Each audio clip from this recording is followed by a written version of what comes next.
When you're dealing with nanotechnology, a lot of really strange things all of a sudden seem possible or even natural. For the time being, we're trying to avoid calling it invisibility. In the future, I think we can envision a type of product that you could legitimately call invisibility, but I think you're going to see that there are certain distortions in the light that make it roughly visible, so we're calling it cloaking right now. Visible light, the wavelength of visible light is on the order of nanometers.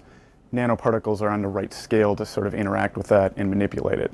In principle, it's actually possible to get an object that will guide light around itself. The sphere is this sort of easiest shape to do. Right now we can only cloak convex shapes, and that has to do with the sharp angles. So things like spheres and even cylinders, for the most part, we can do a pretty good job with. Squares, we can do it halfway decent job with, and then when we get to things like triangles where they have the more acute angles, that's where it sort of bends the light in a problematic way. A lot of other research groups have tried to build three-dimensional structures that can do this sort of light guiding, but working with nanoparticles, we prefer to use self-assembly. And in turn, we prefer to use liquids because as the liquid dries, the particles can come together in a particular way. So by controlling the structure of the particles, we can control how they come together. Go ahead.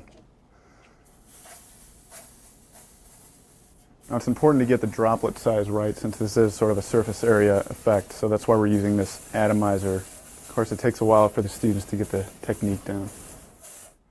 If things don't dry evenly, that adds to the distortion of the light. So we just chose to use a simple hair dryer, and it also speeds things up for the demonstration.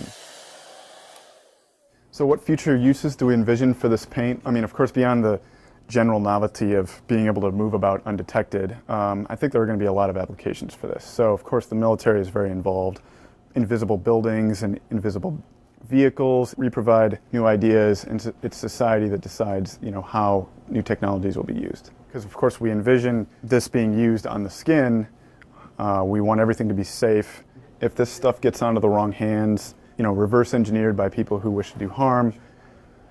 I mean, it sounds like a movie or something, but that's the kind of thing I think that keeps me up at night a little bit.